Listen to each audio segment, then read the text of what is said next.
आज के व्लॉग में ना मैं आपके साथ शेयर करूंगी कि अगर आपके घर में भी मंथली की बजाय वीकली इनकम आती है ना तो आप अपनी ग्रोसरी के जो बजट है उसको कैसे मैनेज कर सकती हैं।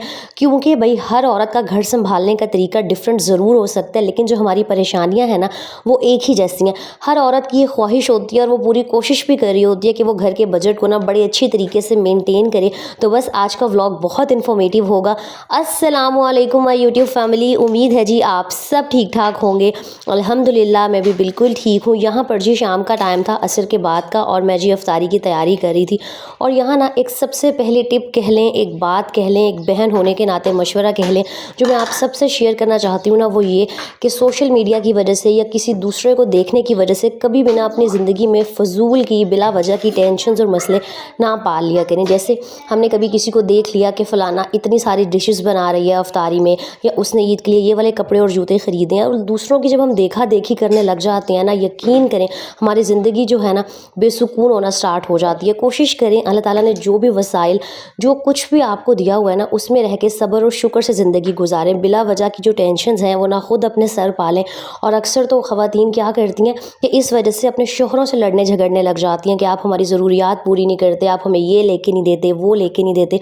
मतलब दूसरों की वजह से अपनी ज़िंदगी जो है ना जहन्नुम बना लेना। तो प्लीज़ इस चीज़ से अवॉइड किया करें। और एक चीज़ हमेशा याद रखा करें कि अल्लाह ताला अगर किसी को नवाज रहा है ना तो वो आपसे लेकर नहीं नवाज रहा। अल्लाह ताला हर एक को ना अपने ख़जानों में से दे रहा है। दूसरों को देख के हमेशा माशाल्लाह कहा करें, ताकि अल्लाह ताला आपको भी ज़्यादा से ज़्यादा जो है रिस्क अता करे, आपका जो माल है उसमें बरकत डाले। और अच्छा मैं आपको यहाँ एक बात बताती हूँ, रोज़े ऑलमोस्ट ख़त्म होने वाले हैं, 4 से 5 रह गए हैं और पता भी नहीं चला ना, ऐसे यूँ चुटकी बजाते हुए रमज़ान गुजर गया। और यकीन करें मैंने एक भी दिन, मुझे नहीं याद कि कोई इफ्तारी ऐसी थी कि मैंने कोई बहुत फैंसी डिश बनाई हो। जो मैं रमज़ान के स्टार्ट में ग्रोसरी लेकर आई थी ना, बस मैंने उसी से डेली बेसिस पर कुछ ना कुछ बनाया। और मैं बहुत सिंपल सी चीज़ें बनाती हूँ जो मोस्टली सब मिडिल क्लास घरों में बनती होंगी। चने की चाट बना ली, दही फुल्कियाँ बना ली, दही बल्ले बना लिए, कभी माश की दाल के, कभी मूंग की दाल के, कभी बेसन के। अच्छा यहाँ मैं आपको बताती हूँ, मैं दही बल्ले बना रही थी और मैंने ना रमज़ान के स्टार्ट में ये धनिया पुदीना हरी मिर्चों की ना क्यूब्स बना के रखी थी। इतनी मुझे आसानी हो गई थी ना कि इफ्तारी के टाइम अक्सर जल्दी जल्दी होती है ना, तो वो अलग से अगर चटनी बना के दही बल्लों में डालनी पड़े तो बड़ा टाइम लग रहा होता है।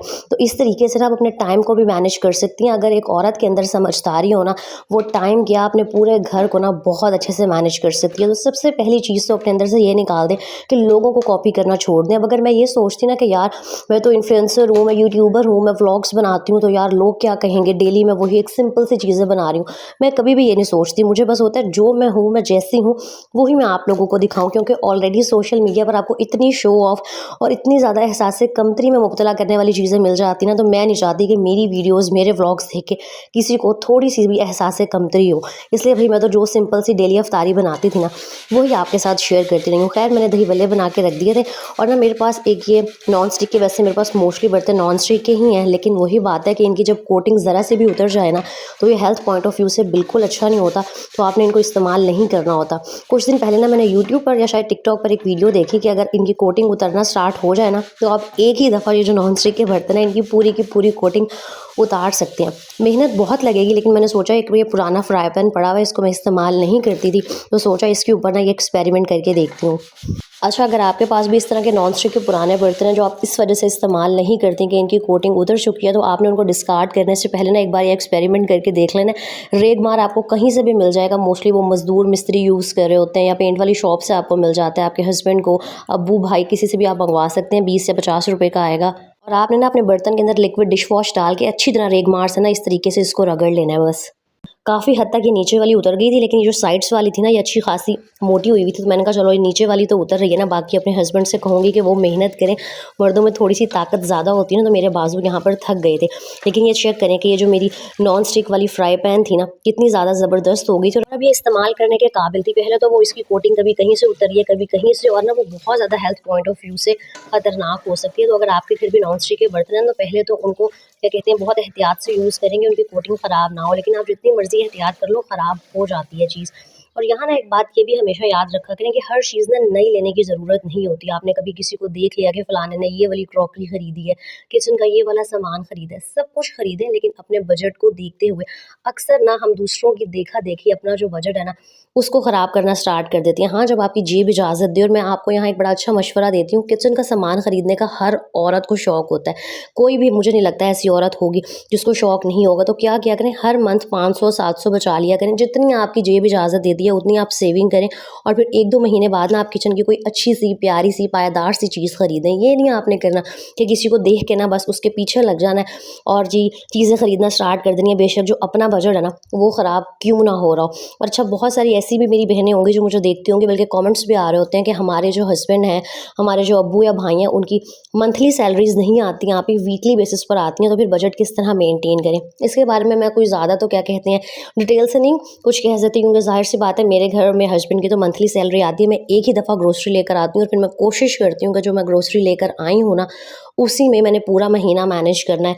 जो मर्ज़ी मैं जोड़-तोड़ करूँ, जैसे मर्ज़ी करूँ, लेकिन कोशिश मैं पूरी कर रही होती हूँ। और अच्छा ख़ैर, अगर वीकली आती है तो आपने ये करना है कि हर वीक ना आपने लिस्ट बना लेनी है, स्पेशली जो किचन में आपको आइटम्स चाहिए होते हैं। कोशिश करें आटा, दाल, चीनी, घी, इस तरह की जो चीज़ें हैं वो आप महीने में एक ही दफ़ा लें।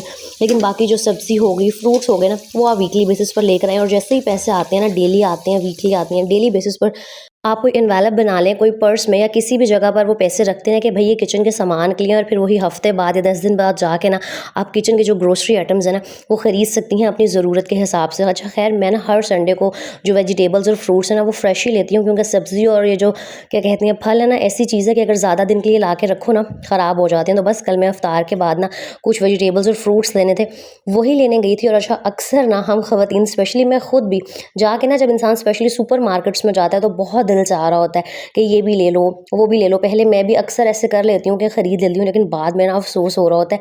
लेकिन कोशिश किया करें कि हमेशा वो चीज़ ख़रीदें जिसकी ना आपको वाक़ई में ही ज़रूरत हो। और अगर कभी दिल को कोई चीज़ बहुत बहुत अच्छी लग भी जाए ना, तो उस टाइम जो है रुक जाया करें। अब मैंने भी यही आदत अपनाई है। जैसे लास्ट टाइम मैं ग्रोसरी करने आई थी ना, एक रैक मुझे बहुत अच्छा लगा, 3500 का था वो, तो मेरा बड़ा दिल चाह रहा था मैं ख़रीद लूँ। लेकिन फिर मैंने हस्बैंड से कहा नहीं, अभी रुक जाती हूँ। फिर मैंने घर आके ठंडे दिमाग से सोचा, तो मुझे एहसास हुआ कि नहीं यार, जो मेरे पास साइड टेबल पड़ी हुई है जिसको मैं इस्तेमाल नहीं करती, उसको भी मैं किचन में इस्तेमाल कर सकती हूँ। तो फ़ज़ूल में 3500 जो ज़ाया करने का ना कोई तुक नहीं बनता। और हाँ, यहाँ आपको एक मशवरा ये भी दूँगी कि ये ना देखा करें कि कोई चीज़ सस्ती मिल रही है ना तो बहुत ज़्यादा ख़रीद लो। अक्सर ना हम सेल्स देख के बहुत ज़्यादा पागल हो जाते हैं, और सेल में हम अक्सर वैसे काफ़ी दफ़ा तो ना उल्लू ही बन रहे होते हैं। मतलब उन्होंने सेम प्राइजेस को ना ज़्यादा करके और फिर कम करके लगाया हुआ होता है, और हमें लग रहा होता है बड़ा डिस्काउंट मिल गया। और स्पेशली ये जो गोश्त हो गया, वेजिटेबल्स हो गई, फ्रूट्स हो गए, ये तो उतने ही ख़रीदा करें जितना ना आप 4 से 5 दिन में इस्तेमाल कर सकें। तो खैर, मैंने सब्ज़ी वगैरह ख़रीद ली थी। उसके बाद ना हस्बैंड ने अपने लिए शूज़ लेना था, तो मैंने कहा चलो यहीं पर देख लेते हैं। अच्छा, ये जो हमारे हस्बैंड होते हैं ना, मर्द हज़रात की जो शॉपिंग है वो बड़ी आसान सी होती है। एक पैंट शर्ट ले लो, शलवार कमीज़ ले लो, खेड़ी ले लो, शूज़ ले लो, और चीज़ डन। और हम ख़वातीन की शॉपिंग, कपड़े लो, फिर मैचिंग ज्वेलरी लेनी है, चूड़ियाँ लेनी है। वैसे मुझे ज्वेलरी, चूड़ियों का बिल्कुल शौक नहीं है। वो आजकल मार्केट में आई हुई है ना कश्मीरी चूड़ियाँ, तो मेरे हस्बैंड बड़ा इंसिस्ट करे थे ले लो। मैंने उनकी प्राइसेस देखी, 1000-1200 का सेट, तो मैंने कहा दफ़ा कि मैं 1000-1200 रुपये चूड़ियों के ऊपर ज़ाया कर दूँ।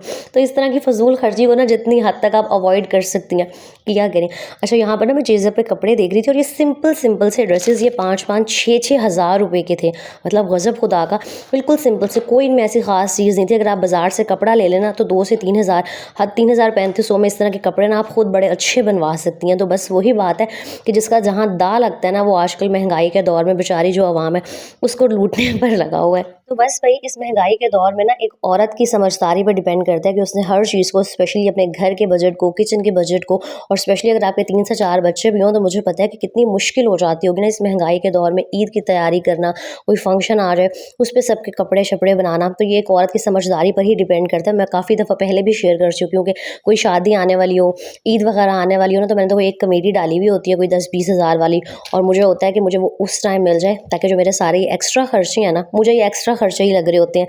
क्योंकि ज़ाहिर सी बात है, जिनकी एक फ़िक्स सैलरी आती हो ना, उनको ये सारे ईद के मौके पे तैयारी करना, शादियों पे तैयारी करना एक्स्ट्रा ही लग रहा होता है। तो कमेटियों से बड़ी आसान परेशानी हो जाती है। अच्छा खैर चेक करें चेज़र पे बहुत अच्छे लेडीज़ शूज़ आए हुए थे और बहुत ही रीज़नेबल थे। वो कोल्हापुरी स्टाइल की चप्पल्स आपको लोकल मार्केट से भी मिल जाती हैं, लेकिन ये वाली ना बहुत सॉफ्ट थी, मतलब इनका जो सोल था ना आई थिंक उसमें फ़ोम था। तो मुझे कल चेज़र पे शूज़ बहुत अच्छे लगे और मैंने ना एक ये ब्लैक वाला ख़रीद लिया था और रीज़नेबल था, 800 रुपये का मिल गया था और अच्छी खासी ना मुझे क्वालिटी वगैरह इसकी अच्छी लग रही थी। तो बस ये था जी छोटा-सा व्लॉग। आप लोग कल बड़े कमेंट्स कर रहे थे, आप ही अब छुट्टियाँ करने लगी। तो भैया आप ही की करें, मेरी तबीयत ही नहीं सही रह रही होती, तो बस मेरे लिए दुआ किया करें, अल्लाह ताला मुझे हिम्मत दे कि मैं घर को, यूट्यूब को ना अच्छे से मैनेज कर सकूँ। वीडियो को लाइक, कमेंट एंड शेयर करना मत भूलिएगा। अपना बहुत सारा ख्याल रखिएगा। मुझे स्पेशली अपनी दुआओं में याद रखा करें। अल्लाह हाफ़िज़।